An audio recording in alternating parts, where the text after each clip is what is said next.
Hello dear students, welcome to ASS charter. जैसे कि आप जानते हैं कि आपका मिड टर्म का एग्जाम है, तो यहाँ पर एक पुराने क्वेश्चन पेपर की वीडियोस में आपके लिए लेकर आया हूँ यहाँ पर। ठीक है, तो मैंने आपको इस टर्म के प्रैक्टिस पेपर की वीडियो तो आपको प्रोवाइड कर दी है। ये 2022-23 का है, लेकिन सिलेबस आपका सारा सेम है। ठीक है, तो ये वीडियो आपकी काफ़ी हेल्प करेगा। इससे प्रैक्टिस कीजिए और बेनिफिट उठाइए। ठीक है, तो आप पैसेज को ध्यान से सुनिए और अपने आप आंसर बताइएगा कि आंसर क्या होगा। The thought came to a certain king, एक राजा था, उसके दिमाग में कोई बात आई that he would never fail, कि वो कभी फेल नहीं होगा। If he knew three things, अगर उसको तीन चीज़ें पता लग जाए। कौन कौन सी? दीज थ्री थिंग्स वर, और ये तीन चीज़ें इस प्रकार थी। पहला, what is the right time to begin something, कोई चीज़ शुरू करने का राइट टाइम क्या होगा। Which people should he listen to, उन्हें किन लोगों की सुननी चाहिए। What is the most important thing for him to do, और कौन सी इंपॉर्टेंट थिंग है जो उसे करनी चाहिए। The king therefore sent messengers, इसलिए राजा ने क्या करा? मैसेंजर्स को भेजा थ्रू आउट हिज किंगडम, अपने पूरे राज्य में। Promising a large some of money, और उसने वादा किया कि उसे लार्ज यानी कि ह्यूज यानी कि बहुत ज़्यादा पैसे दिए जाएंगे to anyone who would answer this three question, जो इन तीन प्रश्नों का उत्तर देगा उसे बहुत ज़्यादा पैसा दिया जाएगा। Many wise men came to the king, बहुत से बुद्धिमान राजा के पास आए, but they all answered his question differently, लेकिन सभी बुद्धिमान जो व्यक्ति आए उन्होंने अपना आंसर जो है वो अलग दिया। In reply to the first question, पहले क्वेश्चन के आंसर में कुछ लोगों ने कहा, some said the king must prepare a time table, कि राजा को टाइम टेबल बना लेना चाहिए, and then follow it strictly, और उसको बहुत ही सख्ती से पालन करे उसका। अब डियर स्टूडेंट्स, देखता हूँ कि आपको कितना समझ में आया है और आप कितना अच्छे से आंसर बताते हैं। पहले, हु आस्क्ड द क्वेश्चंस, ये क्वेश्चन जो है वो किसने पूछे थे? जल्दी बताओ। वाइसमैन ने, किंग ने, क्वीन ने या मिनिस्टर ने? तो जो बच्चे किंग बता रहे हैं, वेरी गुड बच्चों, शाबाश। ठीक है, तो इसका भी हो गया। नेक्स्ट है, who did the king send through out his kingdom, जो किंग था ना उसने किसको पूरे राज्य में भेजा? बताओ, मैसेंजर्स को, मिनिस्टर को, वाइसमैन को, या अपने बेटे को? तो मैसेंजर्स को भेजा। ठीक है, जिन्होंने ए बोला वेरी गुड। आप अगर याद नहीं रख पाए ना तो आप पैसेज में से ढूंढ भी सकते हैं। ये देखो, सब आंसर पैसेज में लिखे होते हैं। ठीक है, और ये देखो, किंग ने सोचे थे तीन क्वेश्चन। ठीक है, सुन रहे हैं ना बच्चों? तो अगर हम पैसेज अच्छे से पढ़ते हैं तो पैसेज देखे बिना भी हम आंसर बता सकते हैं। ओके, अब नेक्स्ट है, the king thought he would never dash if he knew three things, तो राजा ने सोचा कि वो कभी डैश नहीं होगा अगर वह तीन चीजें जानता है। तो बताओ, फाइट, विन, फेल या वर्क। देखो, ये आप पूरी लाइन पैसेज में ढूंढ लो। वैसे तो आपको आंसर पता लग गया कि वो कभी फेल नहीं होगा, लेकिन मैं आपको थोड़ा बताना भी चाहता हूँ कि कैसे करना होता है। तो the king thought he would never, यहाँ ढूंढो कहाँ लिखा है। तो ये देखो, ये लिखा ही वुड नेवर, तो यहाँ फेल आ जाएगा। ठीक है, तो इस तरीके से ये फेल सी वर्ड आ गया। ठीक है, समझ में आ गई कैसे ढूंढना है आंसर। उसके बाद नेक्स्ट है, द किंग प्रोमिस, राजा ने वादा किया, dash to anyone who would answer these three questions. बताओ किस चीज़ का वादा किया? उसने ये वादा किया था ना कि उसको लार्ज अमाउंट देगा। हाँ या ना, ये लिखा ना, promising a large some of money. तो यहाँ पर ना ह्यूज लिख दिया। ह्यूज मतलब तो बहुत ज़्यादा। और देखो, लैंड की बात नहीं करी, गोल्ड की बात नहीं करी, थोड़ी मनी की बात नहीं करी, तो यही आएगा ना, डी। ठीक है, उसके बाद नेक्स्ट है, find a word similar in the meaning to the word assurance. Assurance का सेम मीनिंग क्या है? तो क्या है इसका? प्रॉमिस। ठीक है, आप देख लो पैसेज में यूज भी हुआ है प्रॉमिस। ठीक है ना, प्रॉमिसिंग मतलब एक तरह से विश्वास दिलाना पूरा। ठीक है, वायदा करना। ठीक है, अब आगे सुनो। तो मुझे पूरी उम्मीद है कि आपका जो पहला पैसेज है वो बिल्कुल ठीक होगा। हमें कोई चार करनी थी इसमें से, मतलब चार क्वेश्चन करने थे एग्जाम में। अगर आप पांच कर देंगे तो शुरू के चार ही चेक होंगे। उसके बाद नेक्स्ट है, अब देखिए नेक्स्ट पैसेज पढ़ते हैं। Read the passage and answer the question that follow. Jellyfish are not really fish, ये कह रहे हैं कि जो जेलीफिश होते हैं ना वो वास्तव में फिश नहीं होती। दे हैव नो हार्ट, उसमें हार्ट नहीं होता। नो ब्रेन, दिमाग नहीं होता। नो किडनी, मतलब वृक्क नहीं होते, किडनी नहीं होती। नो लंग्स, जो फुफ्फुस है ना, फेफड़े, वो नहीं होते। ऑर्गन्स, ना गलफड़े होते हैं। नो ब्लड, ना खून होता है। None of the organ we think are needed to live, और कोई सा भी ऑर्गन जो है हमें सोचते हैं कि we think are needed to live, मतलब हमारे विचार से कोई भी अंग जीने के लिए जरूरी नहीं है, ठीक है। और दे हैव अ माउथ, उनका जो माउथ होता है, और टेंटिकल्स होते हैं, ठीक है। एक तरह से जो जाल होता है ना, जाल, वो टिश्यू विच डाइजेस्ट फूड, और इसमें टिश्यू पाए जाते हैं जो डाइजेस्ट करते हैं फूड को। और टेंटिकल्स है ना, जो जाल है, are body part which are use by animal to feel, और टेंटिकल्स वो होता है जिससे वो जो फील करते हैं, ठीक है। जो एनिमल है ना फील करते हैं, वो होते हैं टेंटिकल्स। कैच अ प्रे, जिससे वो शिकार को पकड़ते हैं, और मूव, जिससे वो जाते हैं इधर से उधर। Jellyfish live in the sea, और ये सी में रहते हैं, सी में। And are found in all oceans, जितने भी समुद्र सब में पाए जाते हैं। Some jellyfish live in fresh water, कुछ जेलीफिश ऐसे होते हैं जो फ्रेश वाटर में होते हैं। Jellyfish are mostly made up of water, ये वाटर के बने होते हैं। And their inside parts are held in place bye a thin layer of skin, और इनके अंदर के पार्ट में एक पतली सी स्किन होती है। जेलीफिश लुक्स लाइक अम्ब्रेला, ये अम्ब्रेला की तरह दिखते हैं। A group of jellyfish is called a Bloom, और अगर बहुत सारी जेलीफिश हो जाती है ना, तो उसको हम ब्लूम कहते हैं, स्वार्म कहते हैं, और स्नैक कहते हैं, ठीक है। जेलीफिश ईट्स, और पता है जेलीफिश क्या खाते हैं? ये खाते हैं प्लैंकटन, और सम सी टर्टल्स ईट जेलीफिश, और जो टर्टल्स होते हैं ना वो जेलीफिश को खाते हैं। अब देखते हैं हमने कितने अच्छे से समझा है। पहला है why are jellyfish not really fish, मतलब जेलीफिश को हम रियली फिश क्यों नहीं मानते? Because they have no heart and brain, क्योंकि इसका हार्ट और ब्रेन नहीं होता। Because they have no kidney and lungs, क्योंकि इसकी किडनी और लंग्स भी नहीं होती। Because they have no blood, क्योंकि इनका खून भी जो है इनमें नहीं होता। या ऑल ऑफ द अबव, तो इसका डी। देखो हम जेलीफिश को इसलिए रियली फिश नहीं मानते क्योंकि इसके अंदर ये सब चीज़ें नहीं पाई जाती। फिर tentacles are use by jelly to, बताओ जो टेंटिकल्स हैं जो मैंने अभी आपको बताया था, उसका यूज़ किस लिए किया जाता है? टेस्ट द वाटर, पानी का टेस्ट करने के लिए। फील, कैच और प्रे और मूव, महसूस करने के लिए, पकड़ने के लिए, शिकार करने के लिए, या जाने के लिए। ब्रीथ ऑन लैंड, सांस लेने के लिए जमीन पर, या ब्रीथ इन वाटर, पानी में सांस लेने के लिए। तो इसका आंसर क्या है? बी। मुझे पूरी उम्मीद है आपका ये सही होगा। पहले का डी, दूसरे का बी फॉर बॉल, ठीक है। नेक्स्ट है what are jellyfish mostly made up of, जो जेलीफिश है ना वो मोस्टली जो है वो किसके बने होते हैं? ब्लड के, स्किन एंड ब्लड के, वाटर के, या सेल एंड टिश्यूज के। तो आपको ये बताना है कि माफ कीजिएगा, तो जेली जो है वो वाटर के बने होते हैं, ठीक है, वाटर के, ठीक है। आप यहाँ से ढूंढ भी सकते हैं, ये देखो ये सब लिखा हुआ है। तो पैसेज होती है ना, तो पैसेज में से ढूंढ के लिखना होता है आपको, ठीक है। अब उसके बाद नेक्स्ट है कि जेलीफिश आर ईटन बाय, देखो पैसिव फॉर्म है, तो ये नहीं बोला कि जेलीफिश क्या खाती है, तो लिखा jellyfish are eaten by. Jellyfish किसके द्वारा खाई जाती है? देखा ना, सी टर्टल्स ईट जेलीफिश, और जेलीफिश ईट प्लैंकटन। ये नहीं पूछा कि जेलीफिश क्या खाती है, यहाँ पैसिव फॉर्म यूज की गई है। तो जेलीफिश को किसके द्वारा खाया जाता है? तो सी टर्टल, इसका डी आंसर आएगा। देखा, अगर हमने हल्का सा भी ध्यान से ना पढ़ा तो हमारा गलत हो सकता है। अब उसके बाद नेक्स्ट है find a word opposite in meaning to the word cluster. कह रहा है जो क्लस्टर है ना, इसका अपोजिट जो है ना आपको बताना है क्या होता है। क्लस्टर का मतलब क्या होता है? ग्रुप होता है, लेयर होता है, इंसाइड होता है, ये डाइजेस्ट होता है। देखिए क्लस्टर का मतलब होता है ग्रुप, तो इसका आंसर आ जाएगा ए। ओके, अब उसके बाद हमारा जो है वो नेक्स्ट क्वेश्चन है। तो सबसे पहले हम वैल्यू ट्री समझ लेते हैं। एक बात और बता दूं, देखिए जो सिलेबस के अंदर आपके पैराग्राफ और लेटर वगैरह बोलेंगे ना, नोटिस वो जरूर कर लेना। ये तो आपके सैम्पल पेपर में ये भी आपको करने ही करने हैं, सुन रहे? एक बार वैल्यू ऑफ ट्रीज है, तो इसमें मैंने लाइन्स लिखी हैं। Trees are very important in our life, पेड़ों का हमारे जीवन में बहुत ज़्यादा महत्व है। दे आर लाइक सेंट, ये संतों की तरह हैं। दे लिव फॉर अदर, ये दूसरों के लिए जीते हैं, ठीक है। दे गिव फ्लावर्स, ये फूल देते हैं, वेजिटेबल्स देते हैं, फ्रूट देते हैं, एटसेट्रा, ठीक है। आप इसे और भी बड़ा कर सकते हैं। They make our environment beautiful, ये हमारे एनवायरमेंट को ब्यूटीफुल बनाते हैं। दे ब्रिंग रेन, ये बारिश लाते हैं। दे होल्ड सोइल, ये मिट्टी को पकड़ते हैं। They take carbon dioxide and give oxygen, ये ना फुल स्टॉप जरूर लगाना, ठीक है। और ये कार्बन डाइऑक्साइड लेते हैं और ऑक्सीजन देते हैं, ठीक है।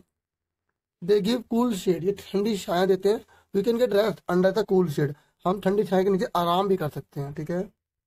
They are the source of medicine, ये दवाइयों का स्रोत है, ठीक है, क्योंकि इनसे दवाइयाँ मिलती हैं हमें। They are the house of many birds and animals, ये पक्षियों और जानवरों का घर है। We should not cut trees, हमें पेड़ों को काटना नहीं चाहिए। एंड ग्रो मोर ट्रीज, और पेड़ों को उगाना चाहिए। ठीक है डियर स्टूडेंट, आप इसका स्क्रीनशॉट ले सकते हैं। अब उसके बाद नेक्स्ट देखते हैं क्या है। अब उसके बाद नेक्स्ट है अर्थक्वेक अ ग्रेट डिजास्टर। हमें अर्थक्वेक के बारे में यहाँ बताना है, जो एक बहुत बड़ी डिजास्टर है। अब डियर स्टूडेंट्स पैराग्राफ सुन लीजिए, आंसर सुनिए। Earthquake a great disaster, sudden trembling of the surface of the earth is termed as earthquake. जब अचानक धरती में ना कंपन पैदा हो जाता है, ठीक है, धरती के सरफेस पर, तो हम उसको क्या बोलते हैं, अर्थक्वेक बोलते हैं। ठीक है, it can originate at any point of the अर्थ, जो हमारी धरती है ना उसकी किसी भी पॉइंट पर ये जो है ना पैदा हो सकता है, जैसे समुद्र के अंदर भी पैदा हो सकता है ये। ठीक है, तो बिल्कुल सिंपल लैंग्वेज में लिखने की कोशिश की, समझा भी रहा हूँ। It is a natural disaster, ये प्राकृतिक आपदा, मतलब इंसान के हाथ में नहीं है। We can not stop it, हम इसे रोक नहीं सकते, but we can reduce the bad effect of the earthquake. हम इसे रोक तो नहीं सकते, लेकिन इसके प्रभाव को हम कम जरूर कर सकते हैं। ठीक है, earthquake can occur due to various reason. Earthquake पता है कौन कौन से कारणों से आता है, लाइक वॉल्केनिक इरप्शन, अचानक जब ज्वालामुखी फट जाते हैं ना, आइस फॉल, बहुत बड़े बड़े बर्फ के पहाड़ गिर जाते हैं, लैंडस्लाइड, जमीन अपनी जगह से सरक जाती है, या मूवमेंट ऑफ रॉक, चट्टानें हिल जाती हैं, एटसेट्रा। इन सब कारणों की वजह से अर्थक्वेक आते हैं। आगे सुनिए, it can cause damage of human life, ये मनुष्य की जो लाइफ है उसको भी डैमेज कर सकती है। ठीक है, Richter scale is use to measure the intensity of earthquake, ये जो रिक्टर स्केल है ना उसका प्रयोग किया जाता है अर्थक्वेक की इंटेंसिटी, मतलब वो कितनी प्रभावी है ना उसको पता लगाने के लिए। ठीक है, मतलब अर्थक्वेक कितना ताकतवर है, रिक्टर स्केल का इस्तेमाल किया जाता है। वी कैन नॉट प्रिडिक्ट, हम इसको प्रिडिक्ट तो नहीं कर सकते कि कब आएगा कब नहीं आएगा। We should do not do any work in panic, हमें क्या करना चाहिए, वी शुड, यहाँ पे हटा लो, we should not do any work, हमें कोई भी काम ना पैनिक में नहीं करना चाहिए, जल्दबाजी में नहीं करना चाहिए। कवर अवर हेड, अपना सिर ढकना चाहिए ड्यूरिंग अर्थक्वेक, अर्थक्वेक के दौरान। ठीक है, तो ये थोड़ा सा मैंने लिखा है आपके लिए, और इतना बहुत होगा। अगर आप इसे ऐड करना चाहें ऐड कर सकते हैं। आगे देखो नेक्स्ट चीज देखिए, अब हम चौथा क्वेश्चन डिस्कस कर लेते हैं। चौथे क्वेश्चन में ना आपसे बोला गया है कि आपको लेटर करना है इंडिपेंडेंस डे पर, या चौथे क्वेश्चन में आपको बोला गया आप नोटिस कर सकते हैं, मतलब आपके एग्जाम में भी ऐसे आएगा, लेटर या नोटिस में से आपको एक करना होगा, कोई भी आप एक कर सकते हैं। अब सैम्पल पेपर में तो ये दे रखे हैं, लेकिन आपके सिलेबस में और भी दे रखे हैं, मैंने आपको दिखा दिया था अभी। ठीक है, तो वो कर लेना। अभी फिलहाल हम पहले इसको देखते हैं, इस लेटर को। इस लेटर में बोला गया कि आपने इंडिपेंडेंस डे सेलिब्रेट किया है। ठीक है, और उस इंडिपेंडेंस डे को जो आपने सेलिब्रेट किया, अपने फ्रेंड को बताना, आपने क्या क्या किया, क्या क्या हुआ, और स्कूल के अंदर जो किया था ना वो आपको बताना है। ठीक है, देखिए सबसे पहले तो आप अपना एड्रेस लिखेंगे, ये मैंने ऐसे ही एड्रेस लिख दिया है। ठीक है, आइडिया देने के लिए। फिर आप डेट लिखेंगे, फिर डियर लिख के आपके फ्रेंड का नाम क्या यहाँ पर लिख दोगे, डियर राहुल, डियर मोहन, जो भी आपका फ्रेंड है, अमित जो भी है, ठीक है, हर्षित जो भी है, मतलब उसके हाय फ्रेंड, अपने दोस्त को बोल रहे हो आई एम फाइन हियर, मैं यहाँ ठीक हूँ। ठीक है, यहाँ कोमा लगा देना। हाउ आर यू, तुम कैसे हो। फिर आप बोल रहे हो होप फॉर द सेम, मैं उम्मीद करता हूँ जैसे मैं ठीक हूँ आप भी ठीक हो। Yesterday we had Independence Day, कल हमारे स्कूल में इंडिपेंडेंस डे था। We celebrated in our school with a pomp and show, हमने बहुत मजे के साथ उसे मनाया इंडिपेंडेंस डे को। There were loads of dance programs, बहुत सारे डांस प्रोग्राम हुए, एंड परेड भी हुई। दे कंडक्टेड रनिंग रेस, और उन्होंने रनिंग रेस भी करवाई, मतलब उन्होंने से मतलब है स्कूल के जो मैनेजमेंट है उसने लॉन्ग जंप भी करवाई, हाई जंप इवेंट्स भी करवाई।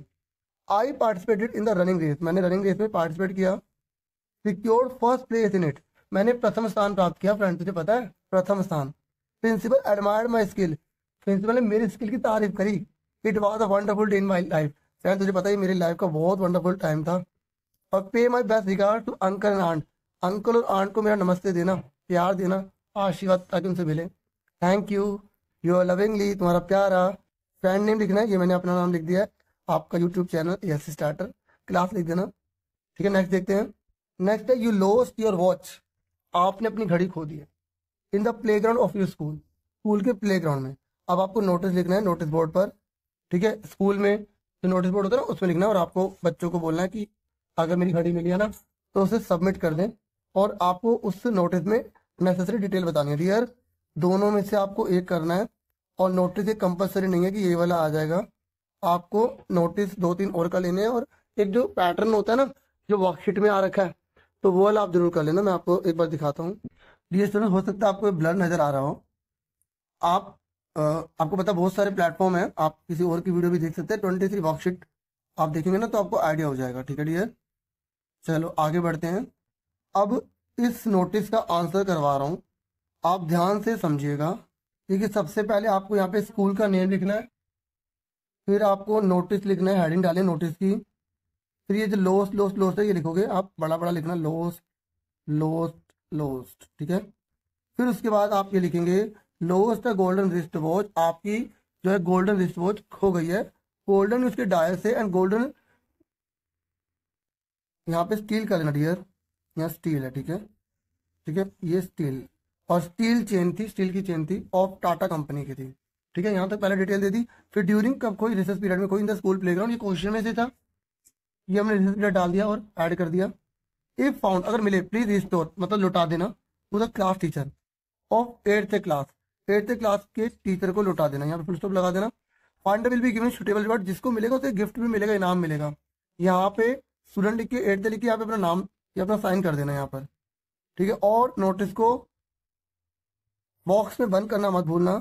ठीक है, ये जो मैंने लिखा केवल ये लिखा है क्योंकि मैंने लिखा ना, इसलिए मतलब जो भी है ना अपना नाम थोड़ा सा लिखा हो, आपको ये लिखने की जरूरत नहीं है। ठीक है, ये आपको यहाँ ऊपर तक बॉक्स बंद कर देना है। सेक्शन सी आपको मैं करवा रहा हूँ और ये ग्रामर से रिलेटेड है। ठीक है, यहाँ पर लिखा है Raman dash to church every day. देखिए जब एवरी डे आ जाता है तो हमको वर्ब की फर्स्ट फॉर्म यूज करनी पड़ती है, प्रेजेंट इंडेफिनिट यूज करना पड़ता है। अगर सब्जेक्ट सिंगुलर है तो हमें वर्ब भी सिंगुलर रखनी पड़ती है। ठीक है, तो यहाँ रमन लिखा है तो यहाँ पर आपका आंसर आएगा गोज। ठीक है, क्योंकि सिंगुलर के साथ सिंगुलर लगता है। अगर यहाँ पर होता आई तो हम लगाते गो। ठीक है, तो अब आपका ये आंसर आ गया सेकंड। नेक्स्ट है सपना। देखो ये टुमारो लिखा है, जब टुमारो लिखा आ जाए तो हमें फ्यूचर इंडेफिनिट यूज करना पड़ता है। और फ्यूचर इंडेफिनिट में ये रूल होता है डियर स्टूडेंट्स कि आई और वी के साथ हमें शैल लगाना है और वर्ब की फर्स्ट फॉर्म लगानी है, और बाकी जितने भी हैं सब ही, शी, इट, नेम, इन सब के साथ हमें जो है विल लगाना होता है। ठीक है, तो अब आप देखिए ये टुमारो लिखा है और विल एक ही बार लिखा है, तो ये आंसर इसका आ गया third. Sapna will come to the party tomorrow, मतलब सपना कल पार्टी में आएगी। क्लियर हो गया आपको। नेक्स्ट है Kartik dash his project yet. तो जो येट है ना, येट कंप्लीटनेस के लिए बताते हैं अभी भी। ठीक है, तो अगर नोट के लिए ज्यादातर नेगेटिव में आता है कि अभी भी नहीं हुआ है, मतलब कंप्लीट काम नहीं हुआ है। और जब येट जैसी कोई चीज आती है तो प्रेजेंट परफेक्ट का यूज किया जाता है, और प्रेजेंट परफेक्ट यहाँ पर यूज हुआ है और प्रेजेंट परफेक्ट यूज हुआ है यहाँ पर। और मैं आपको बता दूं जब येट आ जाए तो आपको याद रखना है हैज या हैव लगेगा, उसके बाद नोट लगेगा, फिर वर्ब की थर्ड फॉर्म आ जाएगी। हैज कब लगता है, ही, शी, इट और नेम के साथ हैज लगता है। आई, वी, दे, यू के साथ हैव लगता है। तो कार्तिक एक सिंगुलर है और सिंगुलर के साथ हैज लगेगा, तो इसका आंसर आ गया सेकंड। ठीक है, जो भी वीडियो है वो डिस्क्रिप्शन में आपको लिंक मिल जाएगा, देख सकते हैं आप। करण डैश इज फादर, ये समझ में आ गया आपको। फिर आगे Karan dash is father's car while his son own car is in the workshop. देखो यहाँ जबकि बता रहे हैं और है प्रेजेंट में यूज किया जा रहा है, तो जब इस लगा दिया प्रेजेंट में यूज हो रहा है तो ये दोनों तो आएंगे ही नहीं। ठीक है, तो करण अब एक जना है, सिंगुलर है, तो ये भी नहीं लग सकता। तो Karan is driving his father's car while his own car is in the workshop. Karan जो अपने पापा की कार जो है वो चला रहा है, जबकि उस उसकी जो कार है वर्कशॉप में है। समझ में आ गया? आप सेंटेंस से ही पता लगा सकते हैं कि हमें कौन सी चीज़ फिल करनी है। इसे बिल्कुल आराम से सिखा रहा हूँ ताकि आप अच्छे से लर्न कर पाएं। रमन एंड सपना dash in Calcutta this month. तो रमन एंड सपना दो जने हैं। जब दो जने तो ये प्लूरल हो गए, और जब प्लूरल हो गए तो यहाँ पर हैज और वाज का काम नहीं है। और यहाँ दिस लिखा है, ठीक है, दिस मतलब प्रेजेंट को बताता है, प्रेजेंट टेंस को बताता है, तो यह हैड का भी काम नहीं है। तो क्या आएगा यहाँ पर? Are working. Raman and Sapna are working in Calcutta this month. ठीक है, इस महीने जो वो कलकत्ता में जो है ना, वो क्या कर रहे हैं? काम कर रहे हैं। तो मुझे पूरी उम्मीद है आपको पांचवा क्वेश्चन आराम से समझ में आ गया होगा। थोड़ा आपको हो सकता है गले की आवाज़ चेंज लगे, क्योंकि इस समय बहुत सारी वीडियोस बनाकर जो है गला काफ़ी जो है इस समय टायर्ड हो चुका है। ठीक है डियर। फिर नेक्स्ट है fill in the blanks with correct form of verb. देखो आपके एग्जाम में करेक्ट फॉर्म ऑफ वर्ब भी आएंगी, तो आप करेक्ट फॉर्म ऑफ वर्ब ये मत सोचना आप यही करेंगे, ये केवल एक प्रैक्टिस के तौर पर आपको दी गई है। तो चलो इसके आंसर करते हैं। बाय लिखा है तो सिंपल पास क्या होगा? BOUGST bought. देखो इसकी सेकंड फॉर्म और थर्ड फॉर्म दोनों सेम होती हैं। ठीक है डियर। चूज, चोज, तो जो थर्ड वाला है इसमें आएगा चोजन, CHOSEN। ठीक है। और यहाँ रोट और ये रिटर्न लिखा है, तो फर्स्ट फॉर्म क्या होगी? Right, WRITE right. ऐसे यानी कि ड्रिंक, ड्रिंक की सेकंड फॉर्म क्या होगी? Drank, DRANK drank. थर्ड होगी ड्रंक, रिंग, रैंग, और थर्ड क्या हो जाएगी? रंग। ठीक है डियर। तो इस तरीके से मैंने आपको करेक्ट फॉर्म ऑफ वर्ब भी बता दिया है। ठीक है, आप इसको प्रैक्टिस के तौर पे लीजिए, और जो मैं एक्स्ट्रा बता रहा हूँ उस पर ध्यान दीजिए। बच्चों अब सातवां क्वेश्चन है, कंजक्शन है। और ये जो कंजक्शन है ना, ये वो वर्ड होते हैं जो सेंटेंस को जोड़ने का काम करते हैं। तो my car has a radio, मेरी कार में रेडियो है, डैश अ CD प्लेयर। और बट आएगा, बट लेकिन CD प्लेयर है, या CD प्लेयर है एंड। तो यहाँ पर अपनी कार के बारे में बता रहा है, तो जाहिर सी बात है ये और बता रहा होगा कि मेरे पास मेरी कार है, उसमें रेडियो है और एक CD प्लेयर है। ठीक है, तो यहाँ बट और का यूज नहीं हो रहा। सेंटेंस को पढ़ के पता लगेगा, इसका कोई फॉर्मूला नहीं होता, आपको दिमाग लगाना पड़ेगा। हाँ, जैसे आइदर आ जाता है तो बाद वाले में और ही आएगा, नीदर आ जाता है, कुछ फॉर्मूले हैं, जैसे नीदर आ जाएगा तो वहां पे बाद वाले में नोर आएगा। सुन रहे हैं? ऐसे सूना लिखा आ गया तो बाद वाले में देन आएगा। ठीक है, इस तरीके से कुछ आपको याद रखने पड़ेंगे। नेक्स्ट है Suman wanted to drive to Calcutta. Suman जो है वो ड्राइव करके जाना चाहते हैं कलकत्ता में, dash Bharat insisted that they fly. लेकिन जो भरत है उसने जोर डाला कि वो फ्लाई मतलब एरोप्लेन से जाएंगे, तो यहाँ बट आएगा लेकिन। ठीक है, क्योंकि एक का विचार अलग है, दूसरे का विचार अलग है, तो वहां लेकिन लगाया जाएगा। Suman wanted to drive to Calcutta, ठीक है, but Bharat insisted that they fly, की भरत ने जोर डाला कि फ्लाइट पे चलेंगे। ठीक है, तो beauty but I am afraid of Heights, मुझे हाइट से डर लगता है, dash I appreciate the view from the top of this building. देखो मुझे हाइट से डर लगता है, लेकिन मतलब हालांकि आई अप्रिशिएट, लेकिन मैं उसकी तारीफ करता हूँ जब टॉप बिल्डिंग से नीचे की ओर देखो तो मुझे बहुत अच्छा लगता है। तो येट क्या आएगा? येट। तो ये क्लियर हो गया आपको। उसके बाद नेक्स्ट है my brother has to go to work at 6। जो मेरा भाई है ना, उसे काम करने के लिए 6 बजे जाना पड़ता है, सुबह 6 बजे। ठीक है, और आगे dash he waking up at 4। इसलिए वो 4 बजे उठता है, तो इसलिए आ गया। तो यहाँ पर आएगा सो। सो मतलब होता है इसलिए, बट मतलब होता है लेकिन। समझ में आ गया। उसके बाद नेक्स्ट है 8वां क्वेश्चन।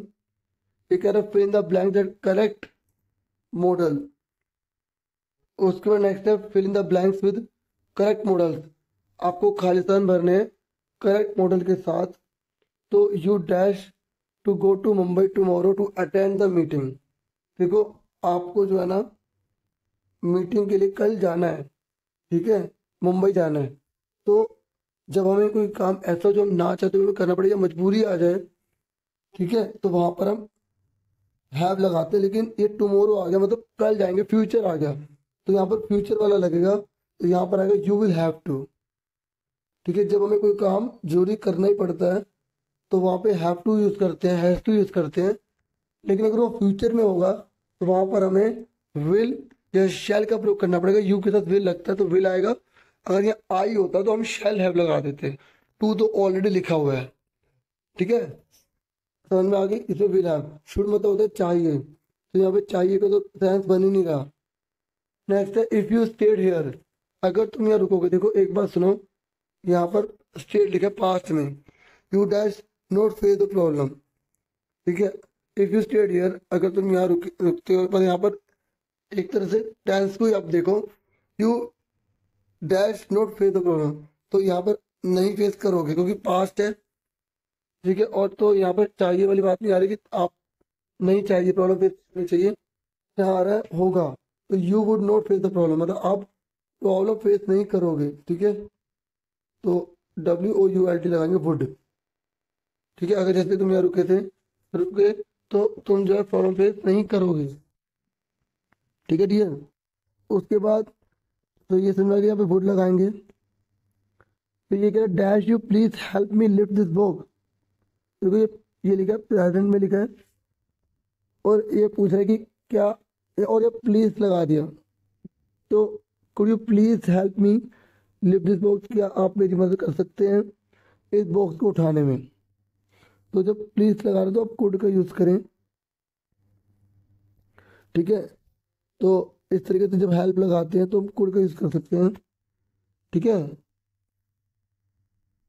अगर जैसे आप प्लीज एक तरह से रिक्वेस्ट का सेंस ना होता, ठीक है, तो हम उससे अगर पूछ रहे थे तो कैन भी लगा सकते थे, ठीक है। तो यहाँ पर क्या आएगा, कोड आएगा।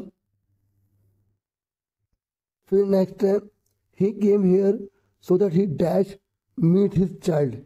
वो यहाँ पर आया था, सो दैट आ गया, ठीक है, ताकि ही मीट हिज चाइल्ड, वो अपने बच्चे से मिल सके, ठीक है। तो यहाँ आपको ये ध्यान रखना पास्ट में है, और तो यहाँ पर शायद मतलब जो प्रोबेबिलिटी या जो पॉसिबिलिटी है ना वो बहुत कम होती है ना, तो वहाँ पर हम माइट लगाते हैं।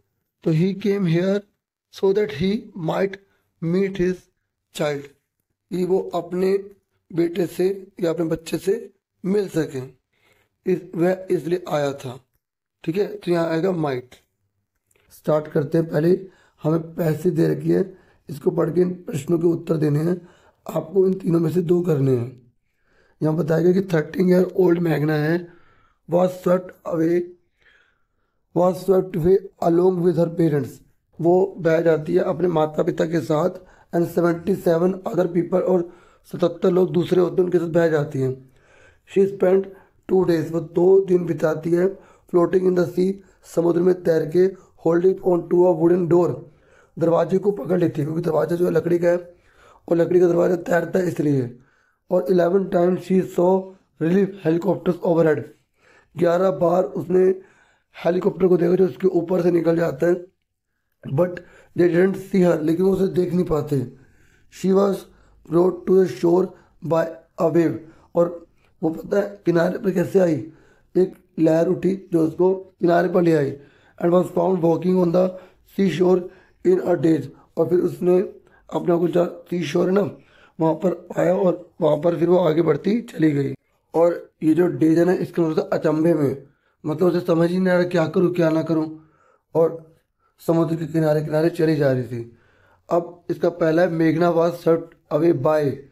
जो मेघना है ना वो सॉर्ट अवे मतलब बह गई थी, किसके द्वारा बह गई थी? तो आपको इसमें लिखना है हाई सी वेव, मतलब जो, अगर आप सी वेव भी लिख देंगे तब भी ठीक है, ठीक है। अगर आप हाई सी वेव लिखेंगे तब भी ठीक है, ठीक है। अगर आप वेव लिख देंगे तब भी ठीक है, ठीक है। अगर आप वेव लिख देंगे तब भी ठीक है, ठीक है। तो मैंने आपको बता दिया हाई सी वेव, WAVE वेव, एस लगा देना वेव्स। उसके बाद नेक्स्ट है the relief helicopter hover over the see about. जो रिलीफ हेलीकॉप्टर है ना, वो मतलब कितनी बार लगभग जो उसके ऊपर मंडराता रहा, तो यहाँ पे 11 टाइम्स लिख देंगे, ठीक है। यहाँ पर हमने पढ़ा है। देखो, अगर आप बुक की पैसेज अच्छे से करना चाहते हो तो चैप्टर्स को बहुत डिटेल में पढ़िए कि लाइन का मीनिंग आपको आना चाहिए, ठीक है। तो यहाँ पर देखा था ना ओवरहेड से 11 टाइम्स, तो या तो आप 11 टाइम्स ये लिख दो या ऐसे लिख दो, ठीक है। फिर मेघना took the support of a dash, मतलब उसने किसका सपोर्ट लिया था? वाइल फ्लोटिंग इन द सी, जब वो समुद्र में तैर रही थी तो उसको जो है एक वुडन डोर मिल गया था, तो ये इसमें आंसर आ जाएगा, ठीक है। क्या लिखोगे? अ वुडन डोर, अ वुडन डोर, DORR। फिर उसके बाद 10th क्वेश्चन पर आ जाइए। यहाँ पर आपको बोला गया स्टेंजर को आपको पढ़ना है और इसका आंसर देना है। When the jet reach 10,000 feet, जब जेट 10,000 फीट करेंगे, क्वेश्चन और इसके आंसर 1 बाय 1।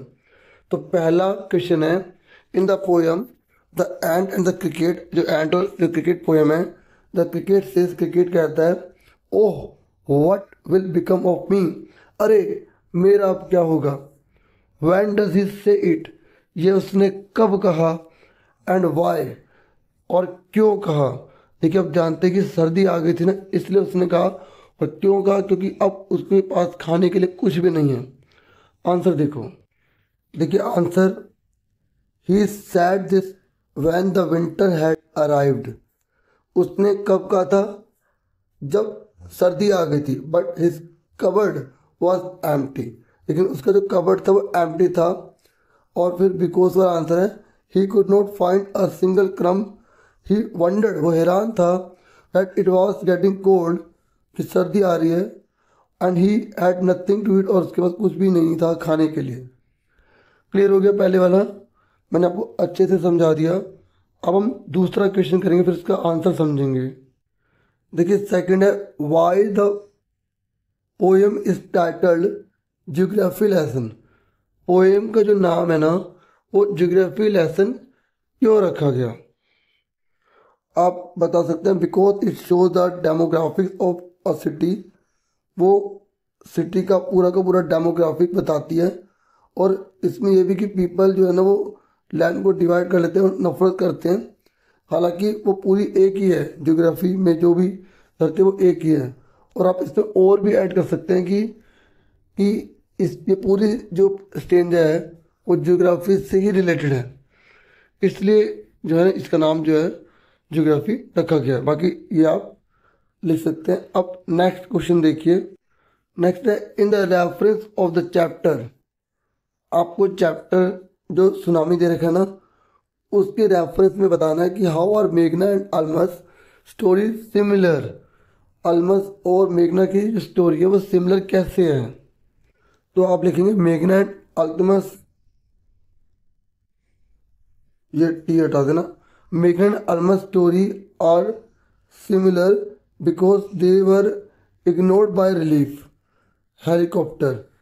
जो रिलीफ हेलीकॉप्टर है ना, दोनों को ही रिलीफ हेलीकॉप्टर ने इग्नोर कर दिया था मैनी टाइम्स, बहुत बार, and had floated on log of wood, और दोनों के दोनों लकड़ी पर तैर रहे थे, ठीक है। And had also lost their parents, और दोनों ने अपने पेरेंट्स खो दिए थे, ठीक है। अब नेक्स्ट देखिए। नेक्स्ट है what are the two different ideas about why so few animals were killed in the tsunami, which idea do you find more believable, describe it. ये कह रहे हैं कि दो डिफरेंट आइडियाज जो है वो कौन से हैं कि जो एनिमल्स है ना वो बहुत कम मारे गए थे सुनामी में, दो विचार कौन से हैं और आप किस पर बिलीव करते हैं, विच idea do you find more believable, आप किस पर ज़्यादा विश्वास करते हैं, तो कह रहा है उसको डिस्क्राइब कीजिए। देखिए दो विचार हैं, the two different ideas are, देखो पहला आइडिया क्या है, पहला क्या कहता है, the animal possesses the six sense. एक आइडिया, कुछ लोगों का मानना है कि एनिमल्स में ना सिक्स सेंस होते हैं, and know when the earth is going to shake, और वो जानते हैं कि धरती कब हिलने वाली है, ठीक है। और मतलब किसी भी चीज़ के बारे में पहले से पता लगा लेते हैं यहाँ, क्योंकि सुनामी है तो इसलिए मैंने उसके रेफरेंस में आंसर दिया है, ठीक है। और द दूसरी बात, कुछ लोग ये कहते हैं the animal possesses more acute hearing which help them to hear और फील द अर्थ वाइब्रेशन। तो मतलब कुछ लोग ये कहते हैं कि जो एनिमल्स है उसकी सुनने की शक्ति बहुत ज़्यादा तेज होती है, जिसकी वजह से वो सुन पाते हैं और महसूस कर पाते हैं वाइब्रेशन को धरती के। तो आपसे पूछे कि आप किस पर बिलीव करते हैं बताओ, तो I believe they possessive acute hearing. मैं ये मानता हूँ कि उनके पास एक्यूट हियरिंग है, मतलब वो छोटी सी आवाज़ को भी वो सुन सकते हैं, जिसकी वजह से वो महसूस कर पाते हैं अर्थ का वाइब्रेशन, ठीक है। अब नेक्स्ट क्वेश्चन देखो, देखिए अगर आपको क्वेश्चन समझ में आता है तो आप बनाकर भी लिख सकते हैं। पांचवें क्वेश्चन में बोला गया है कि in the poem geography lesson what did the poet came to know when his jet reached at 10,000 feet. ये कह रहा है कि जब ज्योग्राफी लेसन में जब पोइट 10,000 फीट पर पहुंच जाता है तो उसे क्या चीज़ पता लग जाती है, ठीक है। तो आपको बताना, तो थोड़ा सा एक्सप्लेन कर दिया, जब वो ऊपर जाता है क्या दिखता है, from the height of 10,000 feet above the ground, जब धरती से 10,000 फीट पर होता है तो the earth cities were found located on the bank of the river, मतलब जो सिटीज़ हैं वो नदियों के किनारे बसे हुए हैं, and little above the river level, और नदी के हिसाब से थोड़ा ऊपर बसी हुई हैं। In valley there were many population, और वैली में बहुत ज़्यादा पॉपुलेशन है वहाँ पर। तो पोइट्स ये जानता है, मतलब ये जान जाता है why the valley were populated, की वैली क्यों पॉपुलेटेड है, या सिटी जो है वो रिवर के किनारे क्यों बसी हुई हैं, ठीक है। आप इसमें और ऐड करना चाहे तो आप और ऐड कर सकते हैं, एंड वाई सिटीज आर, अगर लिखना चाहे तो लिख सकते हैं, located near the river side, near the river side. तो ये था पूरा पेपर, मुझे पूरी उम्मीद है आपके लिए हेल्पफुल होगा। वीडियो को लाइक, चैनल को सब्सक्राइब कर सकते हैं। Thank you for watching.